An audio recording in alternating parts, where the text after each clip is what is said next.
Good morning! Nakaready na si Nanay Linda. Punta kami sa ospital. Kami, laboratory ngayong araw na ito. Kaya fasting muna kami ngayon. Wala kaming kain. Kahit tubig, hindi kami pwede uminom. Kailangan talaga sundin natin yung request ng doktor. Kaya good morning mga everyone. Good morning everyone sa mga idol, sa mga follower. Ito na yung aking siyong, oh. Ayan, oh. Malungkot siya, no? Kasi masama ang pakiramdam niya.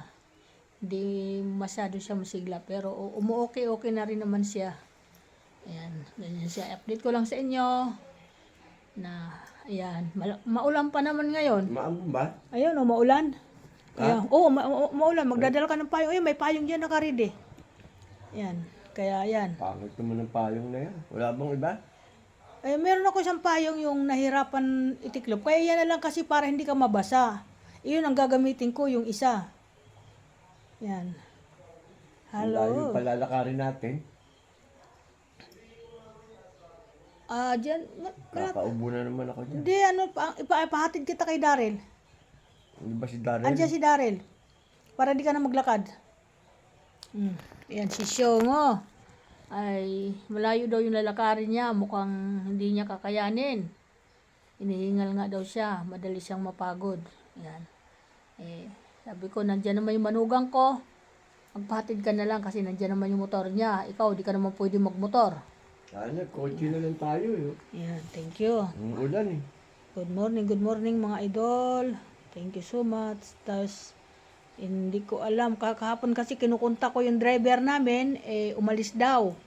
Hindi ko na makontak. Nagtatawag ako. Hindi sinasagot ang cellphone.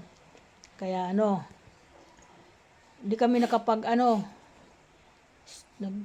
ng magdadrive. Ganun daw talaga yung teacher, di sumasagot yun. Kaya kasi hindi ko naman alam yung number niya. Hindi naman marunong sa cellphone si Yung cellphone, di rin sinasagot. Yun ang ugali nun. Yun nga, wala kaming driver, kaya hindi kami makakapagsasakyan.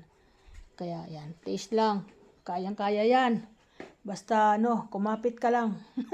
Kakapit tayo sa atin mga pa. Thank you. Good morning mga idol sa lahat. Ingat po ang lahat. Maulan ngayon. Thank you so much sa mga follower at sa mga busing. Maraming salamat. Ang mga anak ko mag-ingat. Yung mga magbabiyahe sa malalayo. Ngayon, bali sila, Emily. Oo, napapunta ng Samar. Mag-ingat kayo ha.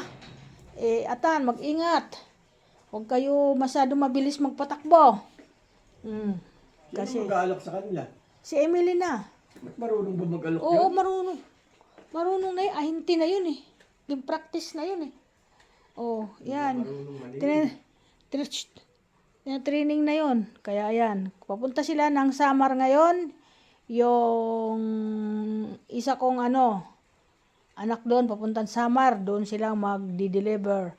Ngayon, yung isa ko naman anak, pauwi naman papuntang Maynila. At papunta naman siya ng ibang lugar. Di ko alam kung saan banda. Pangasinan ata. Puro hiwalay sila. Yan. Ganyan talaga. Pag hindi maghanap buhay, ano mangyayari? Tiyagaan lang. Ganun talaga. Pag walang tiyaga, wala tayong inaantay. Thank you so much mga idol. Maraming salamat. Kami ay paalis. Nag-aantay lang kami ng oras. Paalis kami ngayon. Inaantay ko lang tumawag yung anak ko. Dahil yan ang kasama namin. Papunta doon. Thank you. Bye-bye. Pala ako.